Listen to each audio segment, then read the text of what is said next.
Welcome to the Happy, Healthy Life Podcast with your hosts, Rob and Randy, who reveal the truth, the lies, and confusion about health so that you are no longer the victim to mainstream medical dogma and you are the hero to your own happy, healthy story.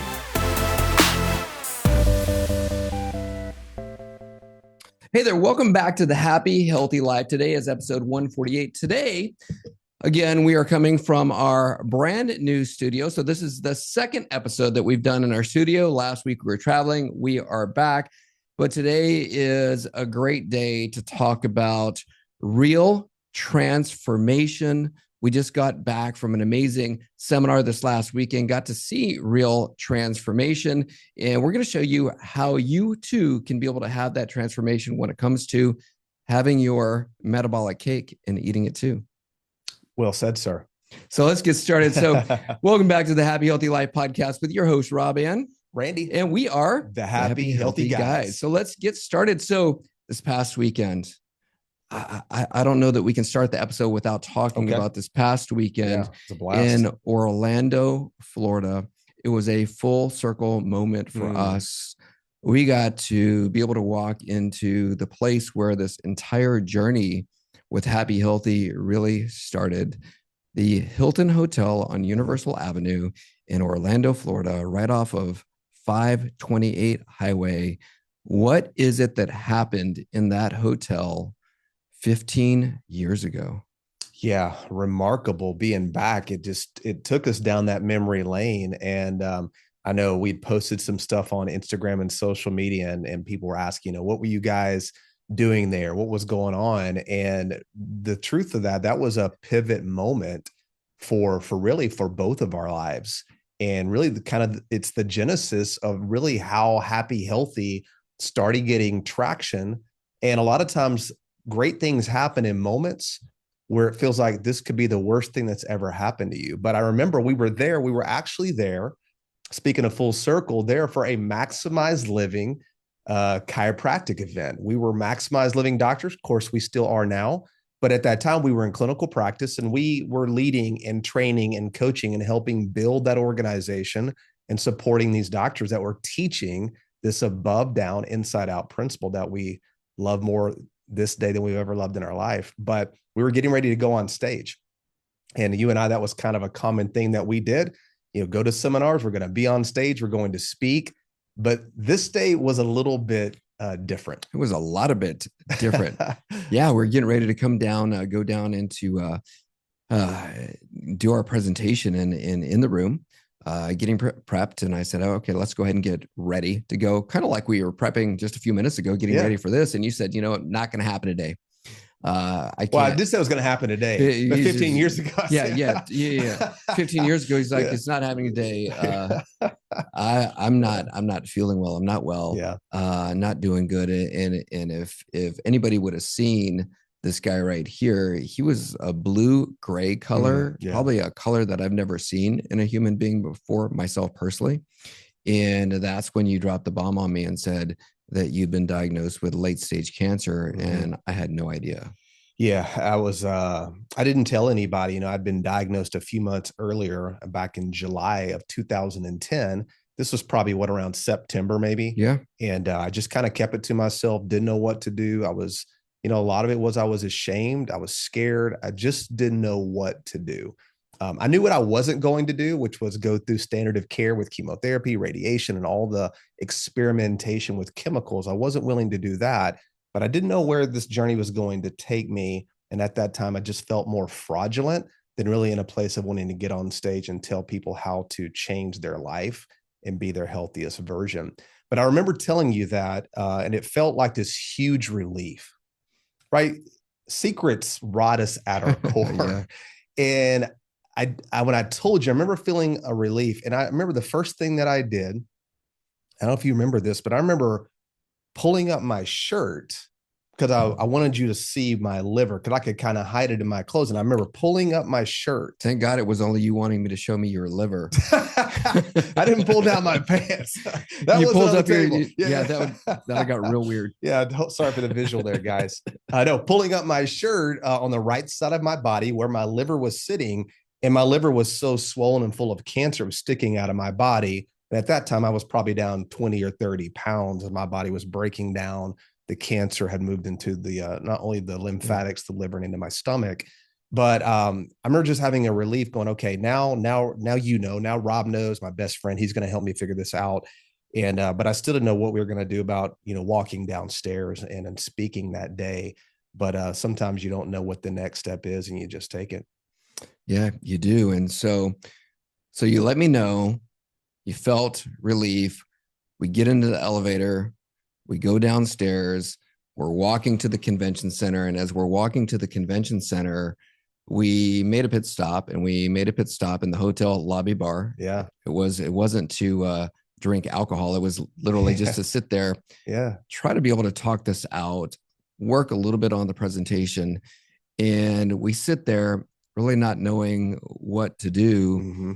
And this is going to sound so corny. However, it was but really a true story. It's a true story. Yeah. It's a pivot. It was a pivot point for us. If you've ever had that, like, you feel like maybe it was an audible message from God, right? Whoever it came from, regardless of what your belief is, this happened. And the piano player at the piano bar starts playing, and he starts playing that 1981 hit song, that classic song that everybody knows by Journey, Don't Stop Believing. Song. And we're getting ready to go speak. And I go, that right there is the answer to not stop believing. And for us, coming from the background, the philosophical background that we have in being chiropractors, it's to not stop believing that God designed our body to heal and to be well. He doesn't create junk. Our bodies were created to be able to heal from above down and then inside out. So really the answer to the healing and also was inside your body. It was there the whole time. The answer was there the whole time. Yeah. Just needed that burning bush moment that was basically going through this guy's fingers as he was tickling the ivory, playing this song. And that's a song we'd probably, everybody's heard that song hundreds of times, but in that moment, the way it was like, it reminded us like, okay, that's it. That's right. That the cancer wasn't making me sick. There's that, believing that diseases cause you to be ill was really the thing that is the scariest part. But when you know that that's just not how life works, that your body really is health is the normal, that my body was doing the right thing metabolically in one of my worst moments, and that the goal wasn't going to be to try chasing down and treating and managing a condition, which is really just symptoms of my body trying to heal. The goal was going to be, where's the interference? That's the journey. Because if you remove the interference, we know your body's always working on your behalf, because the greatest doctor truly is on the inside. And the irony of all of that is, I was thinking, what doctor am I going to see? What clinic am I going to have to go to? What alternative therapy am I going to research and find out about? The irony is 1 John 4:4 said, greater is he that's in you than he that's in the world. I already had the answer within me. That was the answer the whole time. Yeah. And that's not even a religious statement. No. The reality is, inside all of us is this innate wisdom that's always communicating with us. We just have to listen and get rid of all of the distractions that are out there and trust in that. And really that inner wisdom in our body, and that removing of things that are not allowing that to fully express itself is really what it is that we're going to be talking about and getting into today. So, but just really quickly too, because that's, we've lived this for so long and said it a million times, and we've put it to the ultimate test with our own health. And here we are today, happy, healthy, and healed. But it's really hard because it sounds too simple, Rob. It sounds too simple, because there really is a certain level of health that very few people ever reach. And it's the highest level of health that you can ever achieve. And you can't get there with doing more things. The only way to get there is to know that you are your own healer, that God created you to be healthy, and that your goal in life is to pursue that principle by removing interference to that healing process. And when you do that, great things happen. We always talk about creating an environment where great things are more likely to happen. That's really all life really is creating that environment and choosing that every single day. So whether it's cancer, some other chronic condition, some medical communities named you with, it's not who you are. It may be where you're at. but the answer is really inside of you, and it's more simple than you think. It absolutely is. And speaking of environments, that hotel lobby bar is not there anymore. We were looking around for where's the grand piano? I was hoping there was going to be a guy there playing music. I was hoping for the sake of this story, we were going to walk in there and dude on the piano was playing Don't Stop Believing. All I heard was the clanking of kitchen utensils as we walked up there. We're now, here's a food court. It's a food court, some kind of marketplace that's there. Right. So obviously you're not dead. So great clinical outcome. Fantastic. So, and it's because of that we've been able to help all the people who are listening to the podcast right now and the members of our amazing community that are listening. And so all that to say is, we're going to talk about a lot of the things that we learned because of that journey, right? And so not only are you thriving in healthier now than ever before, I am as well because of everything that we've learned because of what it is that you went through. So thank goodness for that. You know, God's good. And God is good for sure. Absolutely. So let's talk. So on the last episode, 147, we were talking about these 5 pillars. 5 pillars of health in metabolic healing. We talked about pillar number 1 was fat adaptation. Right. Getting your body into a state of fat adaptation. If you haven't listened to that episode, what we're talking about is making sure that your body knows how to utilize fat for fuel versus storing fat. Right. Okay. And then the second thing that we talked about was insulin sensitivity. Okay. And why that's so important is because if your insulin levels are out of balance, it throws all of your hormones out of balance.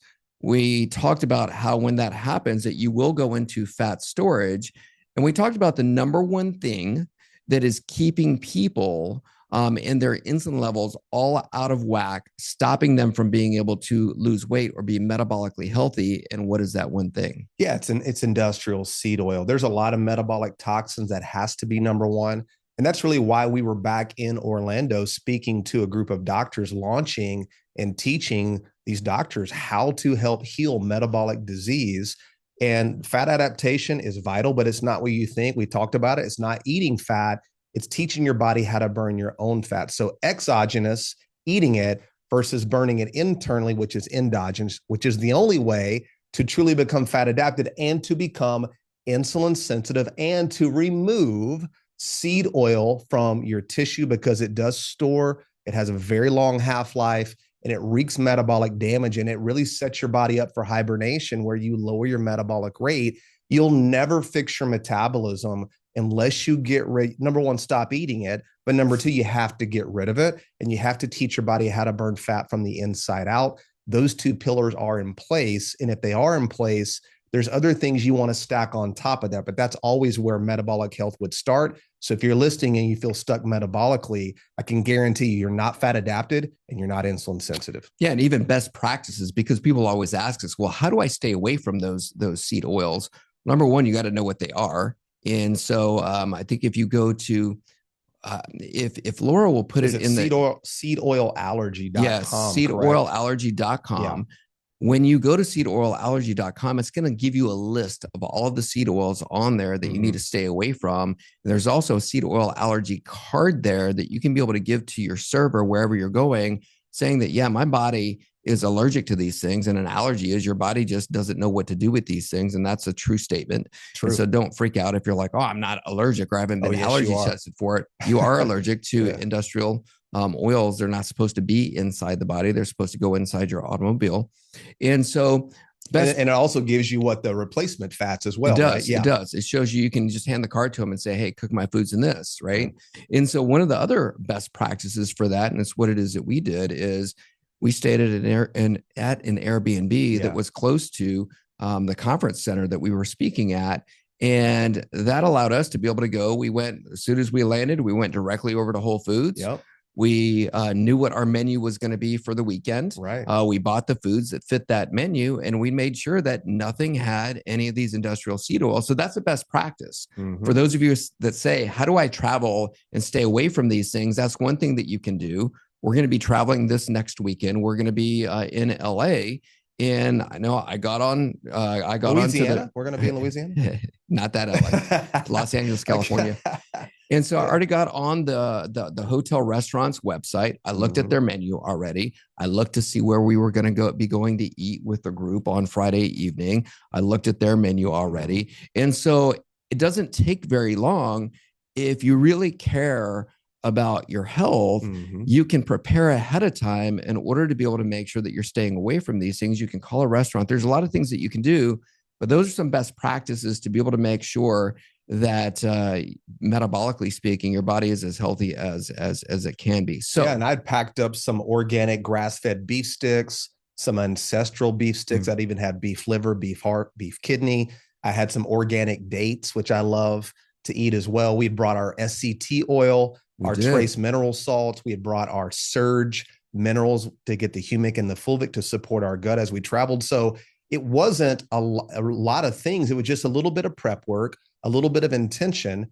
And really, here's what happens. You stay in an Airbnb and you don't go out to eat and you don't drink a bunch of alcohol. Guess what happens? Save a lot of money. You save $1,000 over the weekend. So you actually save money as you continue to stay on track and make sure that you put your health as your priority. Doesn't have to be perfect, but prioritizing health is paramount if you really want to navigate this life and reach your maximum potential. Because for us, we do travel a lot. That's not going to be my excuse. And I know it's not going to be yours either. Yeah, especially the people who are members who just started even in our metabolism group. If you don't know, we do have a metabolism program and you're listening to the podcast. If you go to h2thinvirtual.com, you can listen to more about that. I'm actually on the program right now because that's something that I do at least once a year. So if you're a member and you're wondering, how do I travel and still stay on program? I'm living proof that you can do that and not get off track at all. Yeah. Okay. So with that being said, let's get into these next pillars. Okay. So the next pillar that we're going to talk about is metabolic flexibility. And if you've never heard about metabolic flexibility, because I'm thinking that probably the majority of the people listening to the podcast have never even heard of metabolic flexibility and don't know what that is.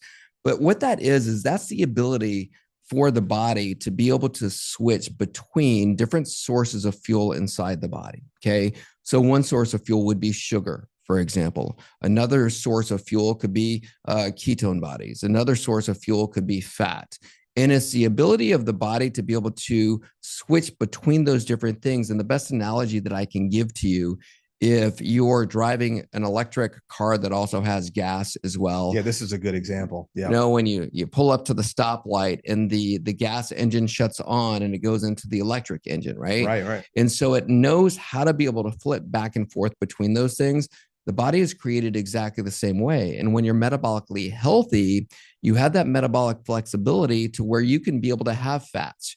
You can be able to have carbohydrates. You can be able to have all of the foods that you love to eat because that's how our body was created. And you're not having to eliminate things like carbohydrates. Or basically sugar. Yeah, or sugar. That's what carbohydrates are. At the end of the day, all carbohydrates, whether they're, high glycemic or low glycemic or has fiber or don't has fiber, as all the dust settles, they all break down to glucose, which is sugar. Yeah. So what that means is for people like me who are metabolically healthy and being Latin and loving some chips, for example, every once in a while, some chips, you can actually have the chips. Yeah. You can have the things that you love when you're metabolically flexible. Now, I can also tell you that when you don't have metabolic flexibility, myself that used to struggle like crazy back 15 years ago, where I would eat a chip or eat some bread and I had no metabolic flexibility, I would gain weight. And the reason for that is because I had poor metabolic health. So let's talk then about what it is that you can do or practical steps that people can do in order to be able to get their bodies metabolically flexible. Yeah. And even before we probably get there, just a quick breakdown, because what you described, Rob, is the Randall cycle. It is the body's ability to use fat or sugar or glucose, carbohydrates for fuel. And it should be able to go back and forth whenever it needs to utilize those fuel sources. They're both great fuel sources. And even sometimes your body will even use protein. Not ideal. Usually that's when your body's breaking down and you're losing muscle tissue because of starvation, too much fasting, too much stress. and you put yourself into a very high stressful state as you're breaking down collagen and protein. Not ideal. That's more of your structure, your foundation. You really want to teach your body how to burn fat and how to burn glucose. So one of the problems with metabolic flexibility is most people are not able to utilize carbohydrates for fuel because, and here's how we know, and if you're listening, this is the classic example. You've been low carbing it for years. I know you can't identify with this, Rob, and I know that I can't either. We were never keto, low carb guys at any point in our life. I'm the guy that I didn't have a sweet tooth. I actually had sweet teeth. Right. So so it was all willpower. We know willpower will let you down every single time. Yeah. So the carbs really have been vilified, and kind of the trend that's been going on for quite some time has been this keto-based, Atkins-based, high-fat, low-carb diet. And if you know it is a diet because you're cutting out carbohydrates, and you'd have to do that for the rest of your life. So if you're somebody who's done keto, paleo, carnivore, low carb, fasting, Atkins, how many names you want to put on it? In fact, I did a diet called the anabolic diet back in college. It was very low carbohydrate.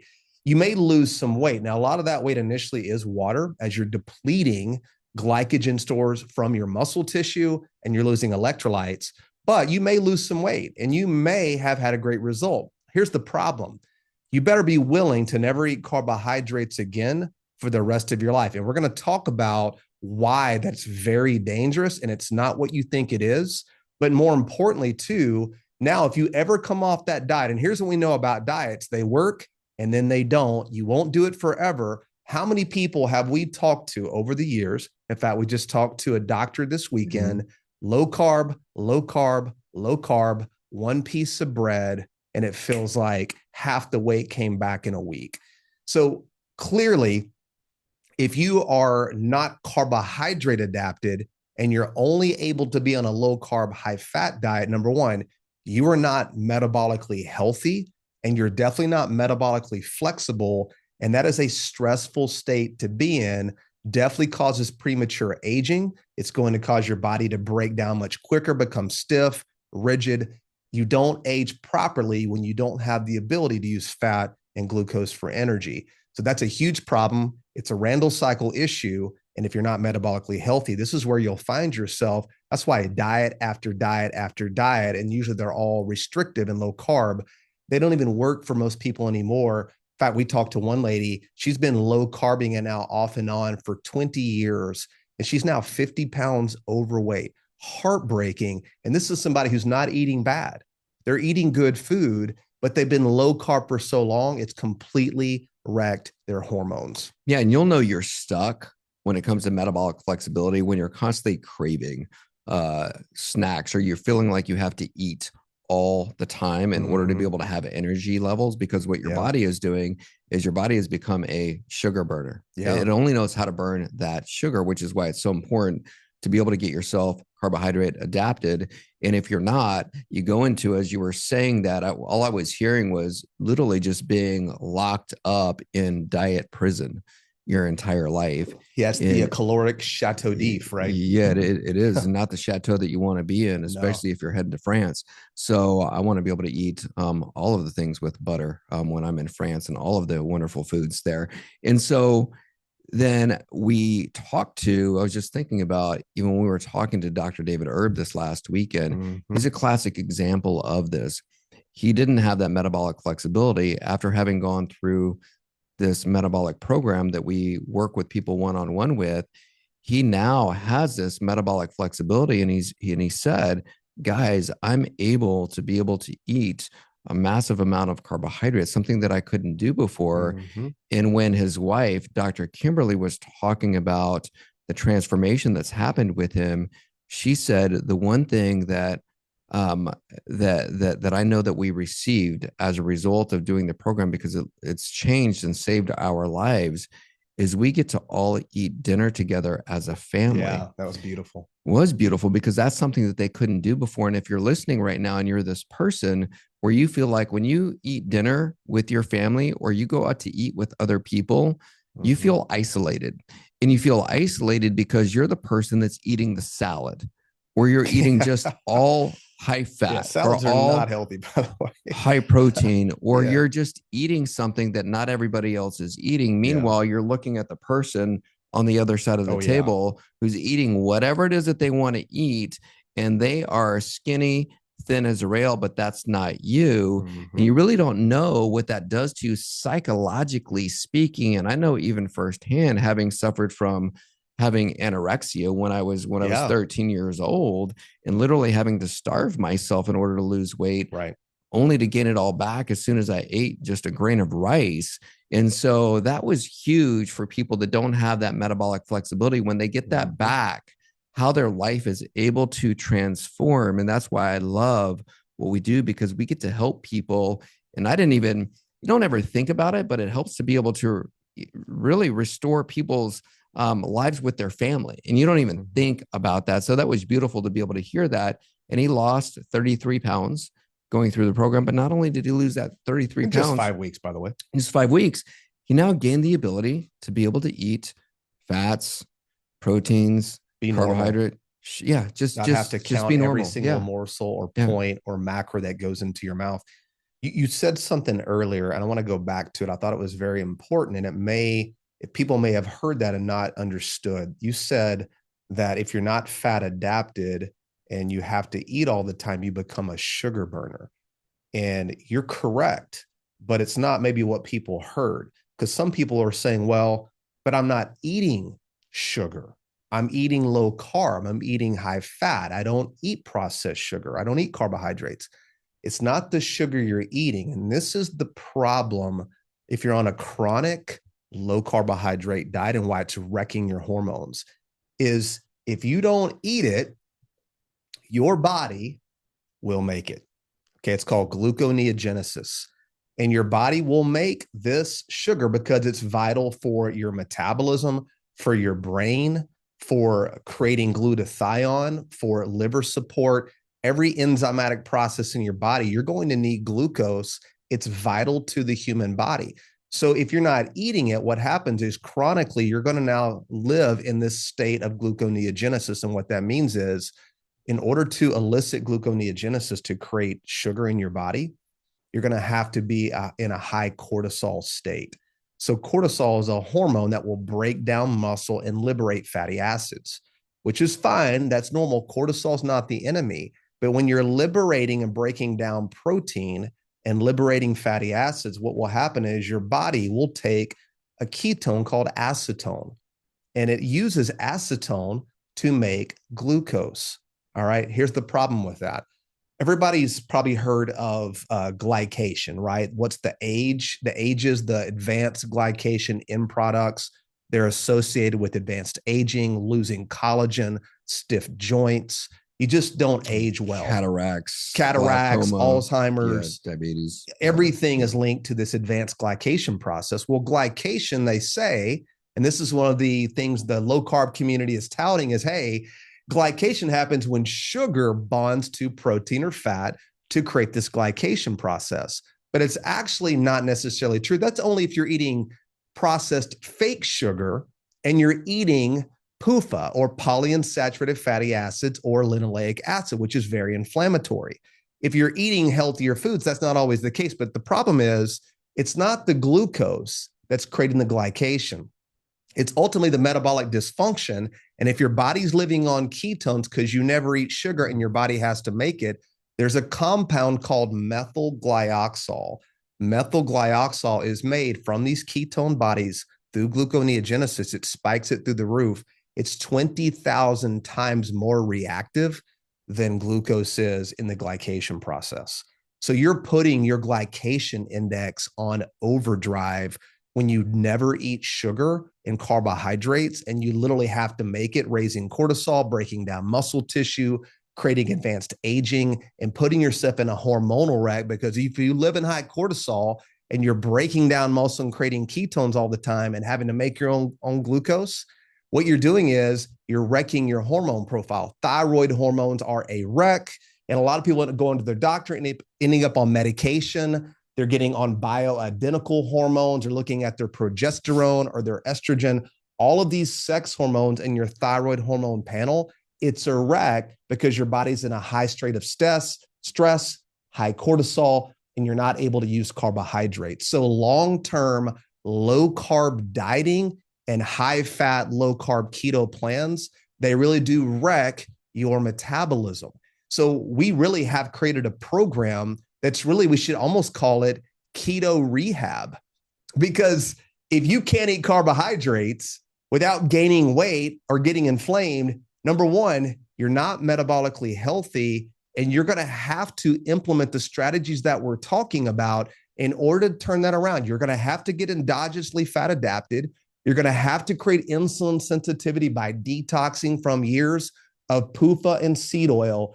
And you're going to have to teach your body how to burn carbohydrates.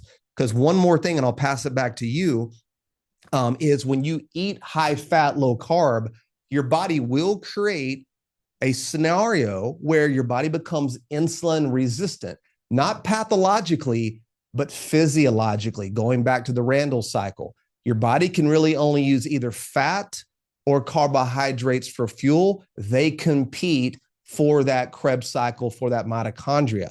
So if you shut off your body's ability to use glucose, it's because you're only eating fat, you're having to make it, and now you're insulin resistant. So think about, you would think, how is it possible that my blood sugar could spike and I have bad energy and I don't even eat sugar? It's literally because you've wrecked your hormones, you're not metabolically flexible, and your body's having to make all of the glucose for your body's needs. You're insulin resistant and your metabolic flexibility is tanked. You can't get healthy unless you turn that around, which is why one of the reasons why we created our metabolism program. So I know that potentially was a lot, but I guess at the end of the day, don't fear sugar, healthy sugar. Don't fear carbohydrates. If you're going to fear anything, fear the fact that your metabolism is completely shut down and you're no longer able to drive energy through just eating normally and eating real food. And I think in listening to all that, because that is a lot, especially for people who are brand new and even never even gone through the program or understand this, just understand this. You can be able to overcome your body's inability to be able to utilize all of these fuel sources. Okay. You can be able to overcome that in a very simple step-by-step way. There's hope. We've worked with thousands and thousands of people who are just like you. You don't need to know how it all works. No, you just need to know that you get results and it does work. So that right there is the good news. And for those of you guys who are going, well, how in the world then do I help myself to be able to get metabolically flexible? That's this next pillar. And the next pillar right here being the how-to is making sure that your body has bioavailable nutrients that you're feeding it, okay? So that your body does have the ability to be able to adapt, because what's happening, and we're seeing it right now and it's pervasive in the food industry, is that we may be getting food, but the food that we're getting doesn't have nutrients. Yeah. And that right there is starvation. And I'm going to read you guys, because I looked it up this morning, what the definition of the word starvation is. And I feel like that definition needs to be updated. Okay. Here's what it says. It says that starvation is the extreme suffering or death caused by lack of food. I think food needs to be replaced, and it needs to be replaced by nutrients. It should be, it's the extreme suffering or death caused by lack of nutrients in the body. And I think that right there is why we are seeing people dying now way before their time, because they're not getting the nutrients that the cells inside your body needs in order to be able to not just survive, but to thrive. That's it. And that's what we all want. And this is why people that are going through our program, and as they're being detoxed from these seed oils, they're getting their bodies healthier. One of the things, because of this metabolic flexibility that we're talking about and the utilization now efficiently of the mitochondria for energy, they always say, I have more energy now than I can ever remember having. And it's because we're getting nutrients now inside the cell, so the mitochondria can be able to utilize it in that Krebs cycle to be able to be used for energy, and you have plenty of it. So let's talk then about these bioavailable nutrients, its importance, and why it is one of the pillars of being metabolically healthy. Yeah. Most people are they're overfed and undernourished. Mm-hmm. And seems like there's more food, quote, in quotations, food available than ever before, yet we're more sick, obese, chronically ill, and medicated than ever before. So it's not for a lack of access. It's really a lack of information, because information, if you don't understand really what real food is, you make bad choices. And it's not hard. In fact, we love acronyms. We do love acronyms. And we created the THIN method, our metabolic system. We also have another 2 other acronyms that will really help you if you're trying to figure out, okay, guys, what is real food? Don't worry about carbohydrates and fats and proteins and all this stuff. It's really, this is what's ancestrally consistent. Our ancestors weren't eating processed fake food. They were eating bioavailable, nutrient-dense food with the least amount of toxins and anti-nutrients. So one of our favorite acronyms is SERF. SERF stands for, it's not SURF, no surfing here. We're in Texas, no oceans near us. At least not ones we want to get into. We do have the Gulf of, is it of the America? Gulf of, yeah. Gulf of America. Hey, you know what? Being lying, it's always going to be the Gulf of Mexico. Yeah, not the most beautiful beaches that I would want to visit, but yeah, it's SERF. Simply eat real food, and we talk about that. It's simple. Here's the definition: if you set food on the counter and you walked away for 2 weeks and you came back, if the food looks the same, this isn't food. Real food will break down, it will spoil, and it will go bad. So we're talking about what? Proteins, vegetables, fruits, things that you would find the garden. That just happened to me this last nature. week. Yeah. Yeah. The oranges that I had on the counter that I'd gotten last week from the grocery store. Yeah. Yesterday. Mold and breaking down and all decomposing. Bad. You had to dump them all. Yeah. Well, there you go. So, yeah. And that's real food. Yeah. You're like, well, great. That's good because it broke down. So that's very simple definition. And then another acronym we love to use, which will also help you, is sci-fi. And not SCI-FI. I don't even like sci-fi movies. I can't get into it. I'm too much of a realist. But SIFI, single ingredient food items. This right here will radically alter your life. Because when you think about this, most, quote, food that you were describing earlier, Dr. Rob, this hyper palatable, ultra processed food that is just full of just empty calories, if that's even a real thing, devoid of nutrients, it's got 87 ingredients when you flip over the box and you look at it and you can't even pronounce half of the things that are on there. Huge red flag, wouldn't pass the SERF test. So you want to think about single ingredient food items. So Dr. Rob, how many ingredients? And I feel like I'm getting ready to have a test. Well, this is a pop quiz. I'm ready for it. Okay, let's do it. Man, I used to get stressed out in pop quizzes. Yeah. When you ever walk into a room, like when you're in high school, you walk into the classroom and they say, "Hey, we have a pop quiz today. Everybody get your number 2 pencil out." Yeah, I have nightmares still about that. Well, don't worry. This isn't a grand inquisition. This is just a simple pop test. I know you're up to the challenge, and I know how intelligent you are, sir. How many ingredients does a pastured egg have in it?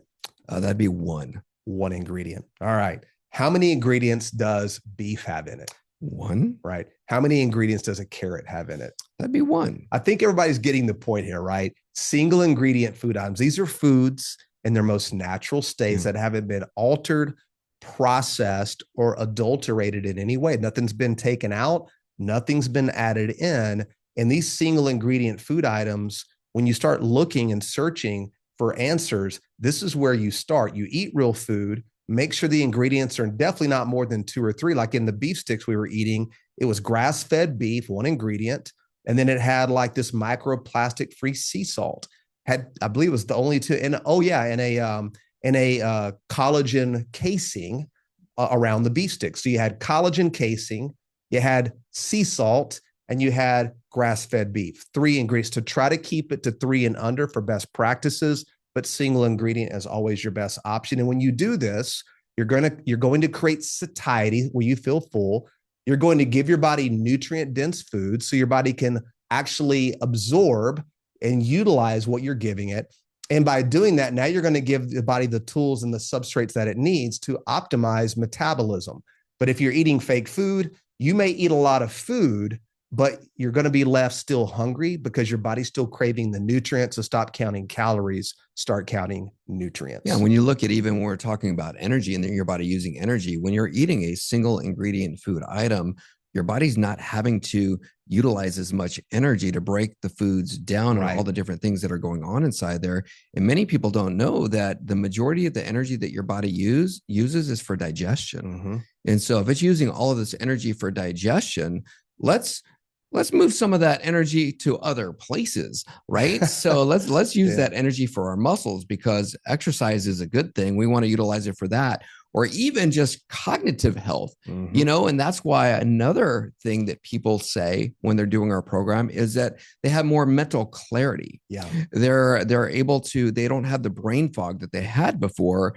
And a big reason why that is because now you're utilizing energy there in your brain where you really want it to be, and you're not having to always be digesting, or your body trying to digest food that's not actually food, or even almost trying to attack it and detox you from it. You're eating, you're getting bloated, you're getting a headache, you're getting a histamine response, you're getting a runny nose, your joints are hurting because you're eating poison. If you poison your body, whether it's through air you breathe, the water you drink, or the food you eat, your body has to detox that. So that's another cause of insulin resistance, because if your body's toxic, it has to move the toxins into the fat. And the best way to store body fat is for your body to go, wait a second, I'm going to make myself insulin resistant because that makes me store more body fat to partition the toxins away from the organs. So toxins obviously will wreck your metabolism, which is another reason why on our program, there's a huge part of the detoxification cycle. And it's not a bunch of supplements and binders and crazy protocols. It really is real food based and creating an environment where your body can safely detox and get rid of the things that it already knows how to do. Remember, and don't ever forget, the greatest doctor still lives inside each and every one of us. Yeah. And I think that statement right there is a good place for us to go ahead and stop for today, because we could go on these topics forever, and just know that you can overcome it. And when I say it, the it is metabolic death. You can be metabolically healthy, the interference. All you got to do is remove these things by going through these pillars that we just talked about today, as well as the pillars that we talked about on our last episode. And I think next week we'll talk about the last pillar, which is pillar number 5. And this is one of the things that we've been lied to about. And it's really, we're going to talk about hydration. Yeah. And a lot of people think that your body is hydrated because you're drinking a lot of water. And that couldn't be further from the truth. A lot of you who are drinking a lot of water are literally losing nutrients inside your body. You're creating inflammation. You're creating swelling inside your body. You're stopping the healing, because the more water you drink doesn't equal the more hydrated you are. No, true story. I can't wait to dive into that. That's the cliffhanger right there. And we'll put a bow on this entire metabolic package, and why, if you're struggling, if you're out there and you're listening, you're watching, and you know that this is you, really at the end of the day, all these things we're describing is really just poor metabolic health. And remember, everything you don't want in life is downstream of poor metabolic health. So this was fun, Dr. Rob. Love being back in studio. Love you, my brother. Proud of you. Blessed to know you. Thanks for being my business partner, my best friend, and my brother. Absolutely. And if you want more information about what it is that we do, you can always go to thehappyhealthylife.com. And if you want to know how your body is doing metabolically, you want to find out if you are metabolically stuck, go to metabolismscore.com. If you got something that you want to have answered and you're out there listening to the podcast, thank you for listening. You can always give us your questions at the H2 Life on Instagram. So once again, thanks for listening. Click like, share, subscribe, do all the things. Tell your friends about it. We love you. And if you are in our Happy Healthy community, stick around. We're going to answer some questions for you.